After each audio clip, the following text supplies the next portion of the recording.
तुम्ही डाएट करताय का? मग अशा पद्धतीनं भरपूर साऱ्या भाज्या घालून तयार केलेला प्रोटीन, फायबरयुक्त नाश्ता तुम्ही नक्की करून पहा. कारण बऱ्याच वेळेला काय होतं, ज्यांना शुगरचा, बीपीचा त्रास असतो, त्यांना नाश्त्याला काय बनवायचं असा बऱ्याचदा प्रश्न पडलेला असतो. मग हा पटकन तयार होणारा, चवीला छान लागणारा हा प्रोटीन, फायबरयुक्त नाश्ता काही वेळातच तुम्ही तयार करू शकता. चला तर मग पटकन रेसिपीला सुरुवात करूया. एका मोठ्याशा भांड्यामध्ये ज्वारीचं पीठ घेतलेलं आहे मी 1 वाटीभर. आता ह्या ज्वारीच्या पिठाऐवजी तुम्ही इथं कोणतंही पीठ घेऊ शकता. तो ज्वारीचं पीठ 1 वाटी घेतल्यानंतर ह्याच्यामध्ये 2 चमचे इथं मी गव्हाचं पीठ टाकलेलं आहे. तुम्ही इथं तांदळाच्या पिठाचाही वापर केला तरीही चालेल. मस्त कुरकुरीत छान असा नाश्ता आपला तयार होईल. त्याच्यानंतर काही भाज्या मी इथं कट करून टाकलेल्या आहेत. आता भाज्या घेताना तुम्ही तुमच्या आवडीप्रमाणे इथं भाज्या घ्या. ह्या मी घेतलेल्या भाज्या आहेत ना, त्याच्यामधली तुमच्याकडे जर नसेल तर तुम्ही स्किप केली तरी चालेल, किंवा तुम्हाला जर ह्याच्यामध्ये कोणती ॲड करायची असेल तर ती पण तुम्ही इथं ॲड करू शकता.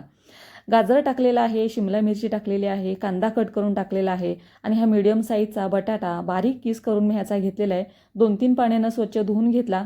त्याच्यानंतर चवीप्रमाणे आपल्याला इथे मिरची घालायची आहे. लहान मुलं असतील तर तिखटाचं प्रमाण आहे ना, ते तुम्ही तुमच्या चवीप्रमाणे इथं कमी जास्त करून घ्या. त्याच्यानंतर मुठभर कोथिंबीर पण टाकलेली आहे. आता इथे चवीप्रमाणे आपल्याला मीठ घालायचं आहे.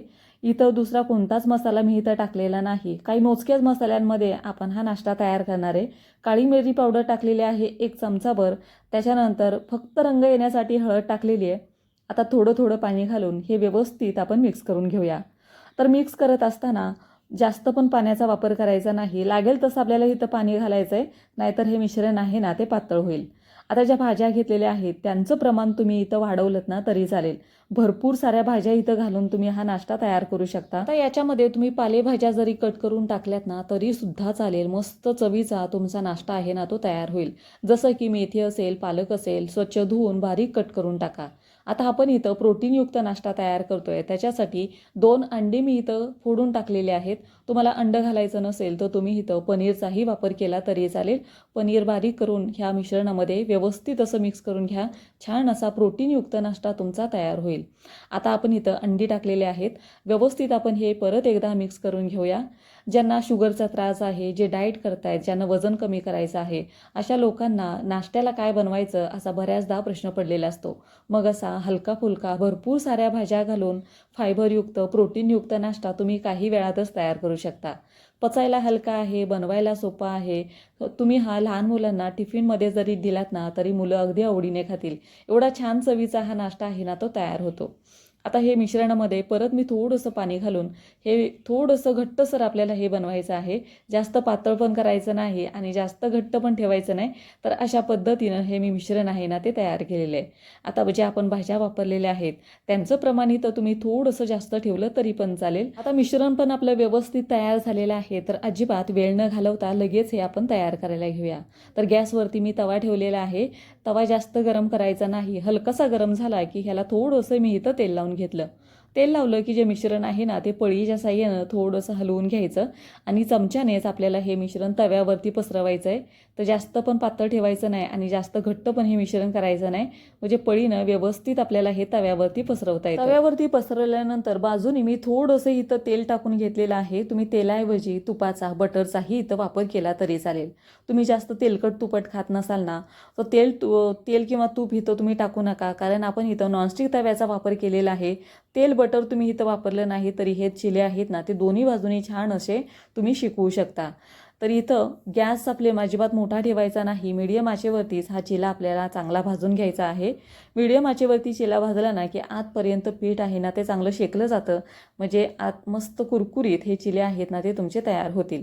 तर दोन्ही बाजूनी पण खमंग आपल्याला हे भाजून घ्यायचं आहे. लहान मुलांच्या डब्यासाठी असू द्या, सकाळच्या नाश्त्यासाठी असू द्या, आधेमध्ये हलका फुलका जर तुम्हाला नाश्ता करायचा असेल तर तुम्ही हे तयार करू शकता.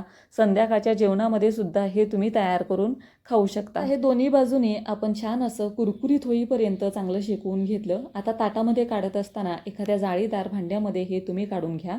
म्हणजे अजिबात खालून घाम सुटणार नाही, नरम पडणार नाही. बराच वेळ हे चांगलं कुरकुरीत तयार राहतं. आता दुसरा पण चिला मी इथं तुम्हाला तव्यावरती टाकून दाखवते. तर मी ह्याच्यावरती थोडंसं झाकण ठेवणार आहे. तुम्ही झाकण ठेवून पण हे शेकवू शकता किंवा झाकण नाही ठेवलं ना तरी पण हे छान असे कुरकुरी तयार होतात. पीठ चांगलं आतमधून शेकलं जातं. तर तुम्ही तुमच्या आवडीप्रमाणे इथं गॅसवरती भाजून घ्या. आवडीप्रमाणे तेलाचा, तुपाचा, बटरचा इथं वापर करा. जरी हे तुम्ही नाही टाकलं ना तरीसुद्धा हे चिले चवीला चांगले लागतात. जर डाएट करत असाल तर तेलाचा, तुपाचा वापर करू नका. फक्त नॉनस्टिक तव्याचा तुम्ही इथं वापर करा, म्हणजे चिले चांगले तुमचे तयार होऊन निघतील. तर तुम्हाला ही रेसिपी कशी वाटली मला कमेंट करून नक्की सांगा. तुम्हाला इथे मी प्रोटीन फायबरयुक्त हा चिला करून दाखवलेला आहे.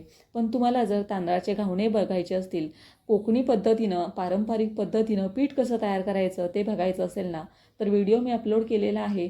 तरी पण डिस्क्रिप्शनमध्ये तुम्हाला लिंक देते. त्याचबरोबर नाचणीचे पण डोसे आपण तयार केलेले आहेत, ज्वारीच्या पिठाचे पण डोसे तयार केलेले आहेत. तर ते तुम्ही आवर्जून नक्की पहा.